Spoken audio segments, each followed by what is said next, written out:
Hey friends, welcome. I am so glad you're here, and I am loving doing the Bible through in a year as a church family. I love the podcast, the messages, the small groups. It's all going in sync with that. And if you're not already a part of the Bible plan, it's not too late. It's never too late to start a good habit. And your small group leader can tell you how, and you'll be so enriched.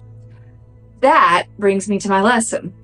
As I was going through my week of scriptures, Psalms 81:16 intrigued me. I had never paid too much attention to it. Psalms 81:16 says, "But you would be fed with the finest wheat. With honey from the rock, I would satisfy you." There's a newer worship song that talks about honey from the rock, or honey in the rock, rather. And it's going over God's blessings in the wilderness and in the desert. I think it's probably more Deuteronomy 32 than this particular passage, because the song never goes into what does it mean to have honey from the rock. I didn't know that you can actually find wild honeycomb in rocky crevices in the middle of the desert and the wilderness. So the more I dove into this verse, the more I loved this little verse. So my title is The Ultimate Sweetness in the Hard Places. The ultimate sweetness in the hard places. So if I look over the past year, definitely some hard places. In October, I found a lump, and it was malignant. I had just spent a couple of weeks in the hospital with my mom, right before leaving for a Honduras mission trip. At the same time, my mother was placed on hospice. Never good, but definitely not great timing. But I had complete peace and never lost sleep over it. God's honey was definitely present in my rocky place.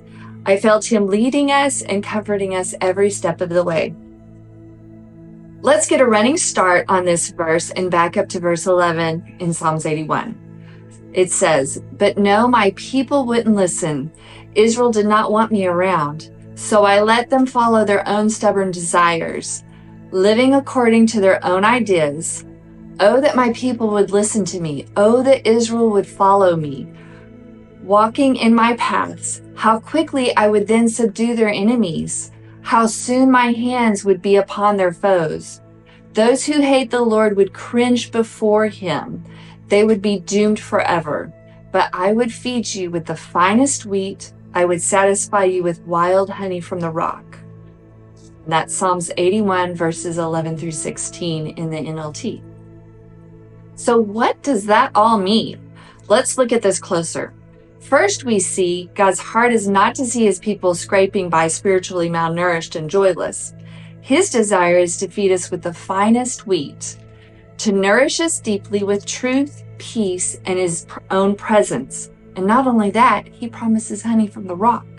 Sweetness where we'd expect only hardness. Joy in places we thought would only break us.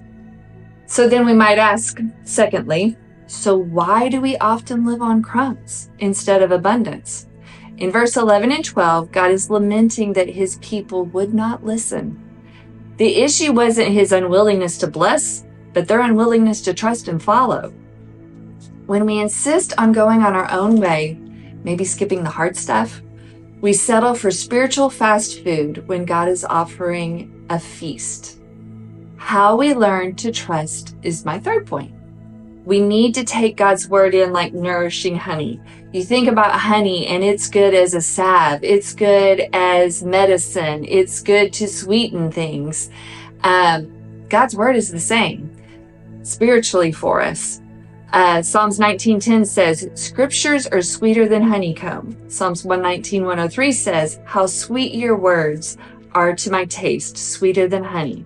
Ezekiel 3:3 says, "I took the scroll and I ate it, and it tasted to me better than honey." Jeremiah 15:16 says, "O Lord, when your words came to me, I ate them." God's word has to be internalized. It has to not just be heard, but it's digested. That's why I was recommending the Bible app and the Bible plan in a year at the beginning. It shapes how we think and how we live. And isn't it wonderful that it's sweet and it never spoils? Just like honey, God's word, honey, it's both the same. Just like the Israelites, God still invites us to feast.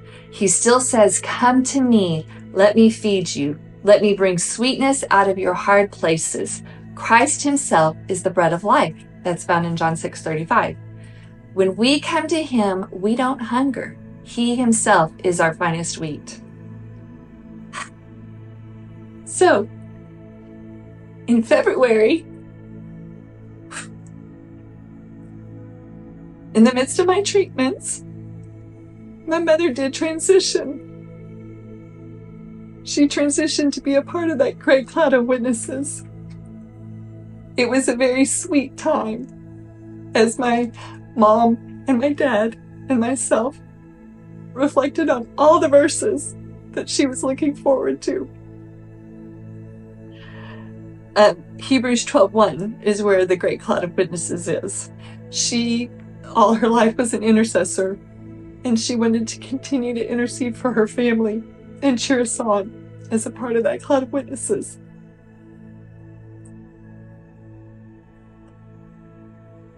This sweetness and peace that I had, never losing sleep, going to radiation treatment, and then the next day my mother passes, going to another radiation treatment, and then the next day we have the funeral, going to my final radiation treatment. Everybody around could see that there was something different. There was a sweetness. There was a joy. It was hard, but there was peace. Here's my challenge. I challenge you to make space for his word. I challenge you to lean into prayer. He does more than sustain us. He satisfies, even in seasons of rock and desert. And can I also add, if you are not at peace about your final destination, your small group can help you with that. And you can have peace and joy. Finally, I challenge you to experience his presence drip with honey from the rock.